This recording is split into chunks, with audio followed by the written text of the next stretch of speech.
आइए सचिव जी, आइए बताओ कैसे आना हुआ। मिश्रा जी, बहुत बुरी खबर लेकर आया हूँ। सचिव जी, ऐसा क्या हो गया है? क्या हेडमास्टर साहब फिर पेंशन के पैसे मांग रहे हैं? अरे नहीं, उससे भी बड़ा संकट है। जिला शिक्षण अधिकारी अपने स्कूल का निरीक्षण करने आ रहे हैं। अरे, ये कैसे हो गया? हमें तो खबर ही नहीं मिली। ये तो सरप्राइज निरीक्षण लग रहा है। ये तो बहुत बड़ी मुसीबत आ गई है। जी हाँ मिश्रा जी, अब हमें कुछ तैयारियां करनी पड़ेगी। कहाँ से शुरू करें कुछ पता नहीं चल रहा है। हमारे पास टाइम बहुत कम है। इतने समय में इतना सारा काम कैसे हो पाएगा? मुझे तो सोचकर ही चक्कर आ रहे हैं। मिश्रा जी, आप ही इसका कुछ हल निकालिए। मुझे तो कुछ समझ में नहीं आ रहा है। घबराओ नहीं, मैं बोलता हूँ उतना करते जाओ। सबसे पहले हमें साफ सफाई और सजावट के बारे में सोचना चाहिए। एक काम करो, तुम चपरासी को मेरे पास भेजो। मैं उसे समझाता हूँ कि हमें क्या क्या करना है। ठीक है मिश्रा जी, मैं चपरासी को भेजता हूँ। जी, बोलिए सर, आपने मुझे याद किया। जी हाँ, मैंने तुम्हें बहुत खास काम के लिए याद किया है। कल हमारे स्कूल में इंस्पेक्शन है, उसकी तैयारी के लिए तुम्हें बुलाया है। अरे सर, क्या कह रहे हो? यूं अचानक कैसे हो गया? हमें पहले से जानकारी नहीं दी गई। यही तो समस्या है कि हमें पहले से जानकारी नहीं दी गई। हमें बहुत सारे काम करने हैं और हमारे पास टाइम भी बहुत कम है। सबसे पहले वो बेंच निकालो जो पिछले साल दीमक खा गई थी। जी सर, मैं निकालता हूँ पर उसकी हालत बहुत खराब है। वो बिल्कुल कबाड़ हो गई है। वो अब किसी काम की नहीं है। तुम पहले बेंच निकालो, मैं बताता हूँ क्या करना है। उस बेंच को निकालकर ऊपर से धूल मिट्टी झाड़ दो, फिर उस पर कलर लगवा दो। ठीक है सर, पर बेंच टूट गई है, वो खड़ी नहीं रह सकती। तो उसे साफ सफाई करके कलर लगा के तैयार कर दे। फिर उसे रस्सी से बांधकर खड़ा कर दे। हमें तो सिर्फ दिखाना है कि हमारे स्कूल में सब सही है। ये दिखना चाहिए कि बच्चों के लिए बेंच उपलब्ध है। एक दिन का ही तो काम है, बाद में उसे कबाड़ में डाल देंगे। सर, और वो ब्लैक बोर्ड का क्या करना है? वो एक तरफ झुक गया है। अब वो गिरने की हालत में है। ब्लैक बोर्ड ब्लैक न रहकर अब वो सफेद पड़ गया है। उसकी भी मरम्मत करनी पड़ेगी। वो ब्लैक बोर्ड को दीवार से लगाकर सीधा कर दे। हमारे पास मरम्मत करने का समय नहीं है।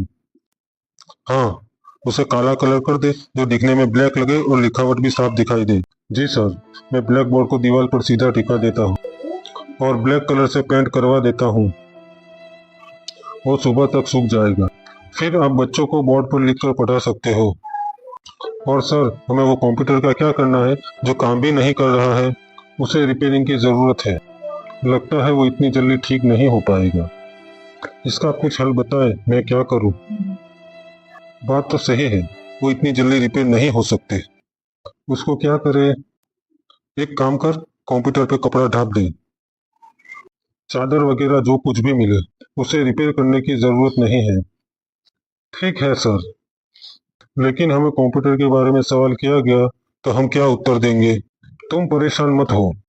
कंप्यूटर के बारे में सवाल करें तो हम बता देंगे कि नेटवर्क इश्यू है। गांव में अक्सर नेटवर्क की समस्या होती रहती है। हमें उसे चलाकर देखना थोड़ी है। अब जाओ और काम पर लग जाओ। और किसी चीज की जरूरत हो तो मुझे आकर बता देना। ठीक है सर। और हाँ, बाथरूम का कुछ करना पड़ेगा। सर, बाथरूम अब बाथरूम नहीं रहा, खुला नाला लग रहा है। सर, वहाँ तो छिपकली की फैमिली भी रहती है और पिछले हफ्ते तो सांप भी देखा गया था। तो वहाँ जान पूछ कर पोस्टर लगवा दो।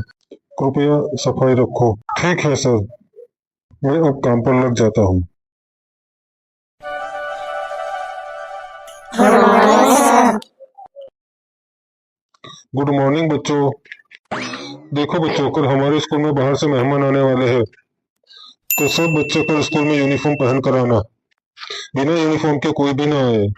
जिसके पास यूनिफॉर्म नहीं है वो उधार लेकर पहन कर आए। कोई भी बिना यूनिफॉर्म के ना आए। समझ गए सब? जी हाँ सर, हम सब यूनिफॉर्म पहन कर आएंगे। Very good. और हाँ, आप लोगों से जो भी पूछा जाए तो बस यही बोलना है, हाँ सर, बहुत अच्छा सर। सब बच्चे समझ गए क्या बोलना है? जी सर, हम समझ गए। Very good. स्वागत है सर आपका हमारे स्कूल में। Thank you Mishra ji. देखते हैं आपके स्कूल में क्या हो रहा है। सुना है बड़ी रचनात्मकता है यहाँ। जी हाँ सर, हमारे स्कूल में रचनात्मकता ही शिक्षा है। चलिए मिश्रा जी, हम बच्चों से कुछ पूछते हैं। जी सर, बिल्कुल पूछिए। हाय बच्चों, नमस्कार। नमस्ते सर। बच्चों, मैं आपको कुछ प्रश्न पूछूंगा, आपको उसके उत्तर देने होंगे, ठीक है? ठीक है सर। बेटा, कैसे क्या होता है? कैसे? कबूतर। बहुत अच्छे। अब दूसरा सवाल, दो का पहाड़ा सुनाओ।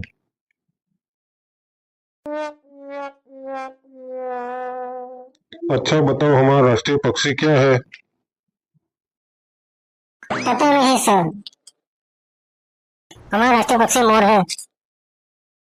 शाबाश बेटा, बहुत अच्छे। हमारा राष्ट्रीय पशु कौन सा है?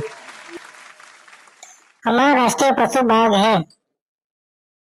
Very good, very good. बच्चों, न्यूटन का तीसरा नियम कौन बताएगा? सर, हर प्रक्रिया की प्रतिक्रिया होती है, बराबर और विपरीत दिशा में होती है। बहुत बढ़िया। सर, जब पापा मम्मी को डांटते हैं तो मम्मी भी पापा को डांटती है। यह भी न्यूटन का नियम है क्या?